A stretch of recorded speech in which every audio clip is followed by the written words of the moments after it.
एक समय की बात है। एक परिवार में 3 लोग रहते थे।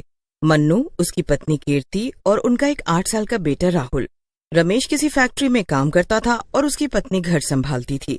उसका एक खुशहाल परिवार था। मन्नू और कीर्ति राहुल को बहुत प्यार करते थे। सब कुछ बहुत ही अच्छा चल रहा था। और फिर एक दिन राहुल अपनी माँ से बोलता है, माँ, मेरा जन्मदिन आने वाला है। आप मेरे जन्मदिन पर क्या करने वाली हो? आपने तो कुछ तैयारी भी नहीं की। अरे बेटा राहुल, ऐसा कुछ भी नहीं है। मैं 1 हफ्ते से तुम्हारे पापा को सामान की लिस्ट दे रही हूँ, पर रोज वो सामान लाना भूल जाते हैं। अभी तुम्हारे पापा को फोन करती हूँ और सब सामान मंगवाती हूँ, ठीक है? कीर्ति मन्नू को फोन करती ही है कि इतने में ही वो घर आ जाता है और उस दिन भी वो सामान लाना भूल जाता है। अजी, आज सामान बोला था आपको, नहीं लाए क्या? अरे कीर्ति, आज भी लेट हो गया और मार्केट भी सारी बंद हो गई थी, तो इसीलिए नहीं ला पाया। मैंने आपको 1 हफ्ते से बोल रखा है कि सामान लाना है। राहुल के जन्मदिन को सिर्फ 2 दिन बच गए हैं और आप हैं कि सामान ही नहीं ला रहे हैं अभी तक। अगर कल सामान नहीं आया ना तो घर में मत आइएगा, समझे? अगले ही दिन मन्नू को काम से आने में देर हो जाती है और मार्केट भी बंद हो जाती है। मन्नू वहीं पास के नुक्कड़ पर जाकर बैठ जाता है। क्या वो भाई साहब, बड़े परेशान लग रहे हो? कोई बात है क्या? अरे भैया, मेरे बेटे का जन्मदिन है और मार्केट बंद हो गई है। अगर आज भी मैं सामान लेकर नहीं गया तो मेरी पत्नी मुझे घर में नहीं घुसने देगी। समझ नहीं आ रहा क्या करूं। अरे परेशान मत हो, यहाँ थोड़ी दूर पर ही एक मार्केट है, मैं तुम्हें ले चलता हूँ। तुम वहां से अपना सारा सामान खरीद सकते हो। फिर वो आदमी मन्नू को उस मार्केट में लेकर जाता है। मन्नू मार्केट देखकर बड़ा हैरान हो जाता है क्योंकि वो बहुत ही बड़ी और सुंदर होती है। मन्नू ये देखकर बहुत खुश हो जाता है और अपना सामान लेने लगता है। मन्नू एक एक करके सब दुकानों से सामान लेने लगता है, लेकिन वो देखता है कि वहाँ के सब दुकानदार थोड़े अजीब से ही होते हैं। किसी के चेहरे पर कोई मुस्कुराहट ही नहीं होती, बस सबके सब चुपचाप बैठे सामान बेचते रहते हैं। कोई दुकानदार बात भी नहीं कर रहा होता। लेकिन यहाँ के लोग बहुत अजीब हैं, ज्यादा बात ही नहीं करते। खैर मुझे क्या, मुझे तो मेरा सामान मिल गया ना। अरे सब खरीद लिया तुमने? कुछ रह तो नहीं गया? अरे नहीं नहीं, सब खरीद लिया मैंने। और ऐसी मार्केट मैंने पहली बार देखी है जहाँ इतना सस्ता सामान मिलता है। लेकिन मैं इतना सारा सामान अकेले घर लेकर कैसे जाऊंगा, बस यही सोच रहा हूँ। यहाँ तो कोई रिक्शा या ऑटो भी नहीं दिख रहा। अरे थोड़ी ही दूरी पर मेरा ऑटो खड़ा है, मैं तुमको तुम्हारे घर छोड़ देता हूँ। इतनी रात में ये ऑटो कहाँ से लाया? जब मिला था तब तो ये पैदल ही था। खैर मुझे क्या, मुझे तो घर जाने से मतलब है। मन्नू ज्यादा नहीं सोचता और उस आदमी के साथ चला जाता है और उसके ऑटो में बैठकर अपने घर के बाहर उतर जाता है। फिर वो आदमी वहां से चला जाता है और मन्नू अपना सामान लेकर घर आ जाता है। कीर्ति बहुत खुश हो जाती है और वो दोनों सारा सामान घर के अंदर ले जाते हैं। फिर वो सब खाना खाकर कमरे में लेट जाते हैं। लेकिन उस रात मन्नू उसी मार्केट के बारे में सोचता रहता है और फिर सोचते सोचते सो जाता है। ऐसे ही 2 दिन निकल जाते हैं और राहुल का जन्मदिन आ जाता है। रात को राहुल के सारे दोस्त घर आते हैं और उसे विश करते हैं। कीर्ति फिर जन्मदिन की तैयारी में लग जाती है। कीर्ति फिर अंदर से केक लेकर आती है और टेबल पर रख देती है। फिर सब लोग केक के आसपास इकट्ठा हो जाते हैं और राहुल केक काटने लगता है। सब राहुल को मुबारकबाद देते हैं। सब बच्चे मास्क लगाते हैं, पर मास्क लगाते ही वो अजीब हरकत करने लगते हैं। थोड़ी देर तो मन्नू और कीर्ति को ये सब मजाक लग रहा होता है, पर जब वो देखते हैं कि एक बच्चा जिसने कुत्ते का मास्क पहना है वो सबको काटने लगता है तो वो लोग डर जाते हैं।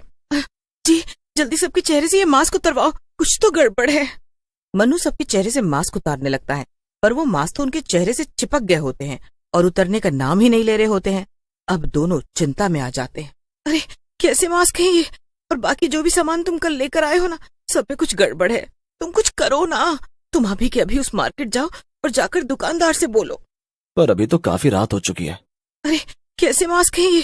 और बाकी जो भी सामान तुम कल लेकर आए हो ना, सब में कुछ गड़बड़ है। तुम कुछ करो ना।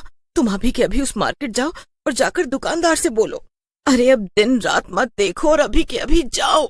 मन्नू कीर्ति के जिद करने पर तभी के तभी मार्केट के लिए निकल जाता है। वहां जाकर वो दुकानदारों से सामान की शिकायत करता है, पर उसे वहां से कोई जवाब ही नहीं मिलता। अरे अजीब बात है, मैं कब से बोले जा रहा हूँ, पर यहाँ तो कोई दुकानदार कुछ बोलता ही नहीं। बड़े ही अजीब। मन्नू पागलों की तरह गुस्से में चिल्लाने लगता है और उसको ऐसे चिल्लाते देख सब दुकानदार गुस्से में आकर अपना रूप बदल लेते हैं। सबके सब भूत और चुड़ैल में बदल जाते हैं। सबके सब जोर जोर से चिल्लाने लगते हैं।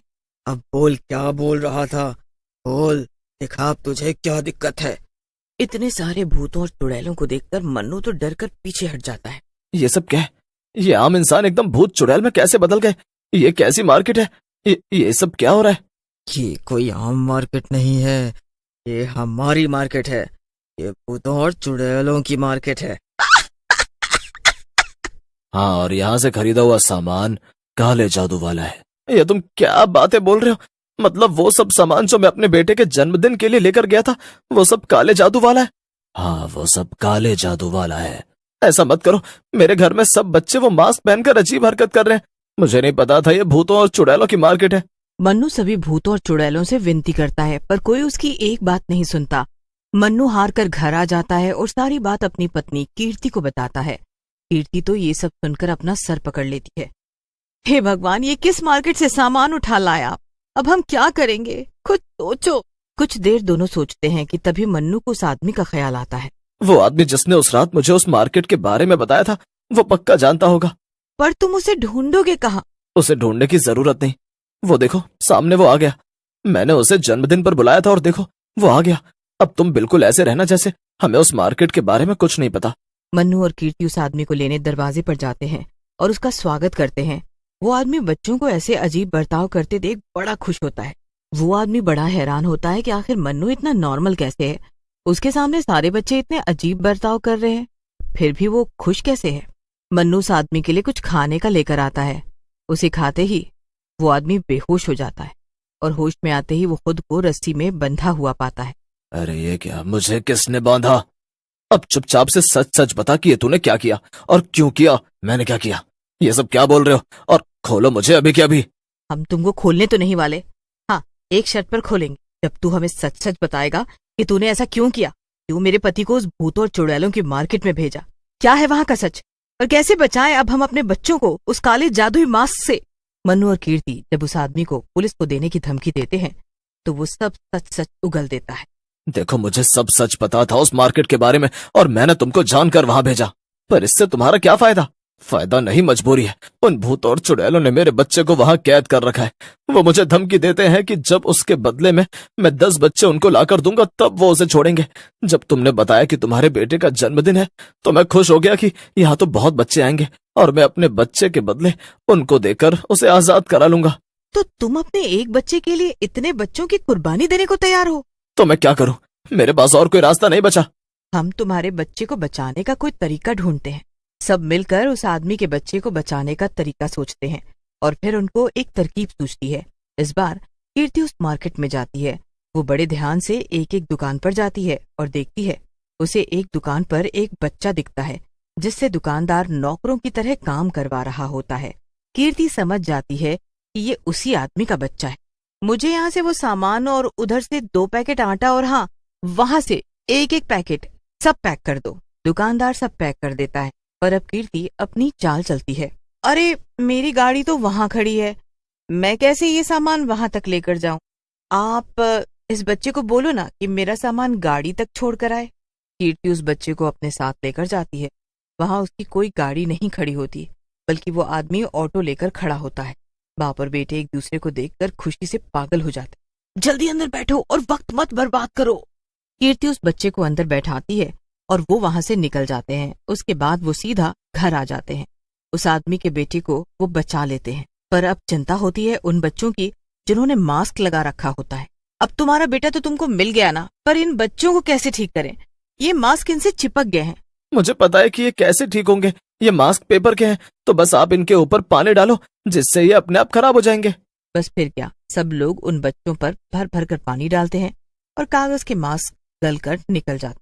मास्क निकलते ही बच्चे पहले की तरह नॉर्मल हो जाते हैं। उसके बाद कीर्ति उस मार्केट से लाए सब सामान को आग लगा देती है और फिर सब मिलकर राहुल का बर्थडे सेलिब्रेट करते हैं।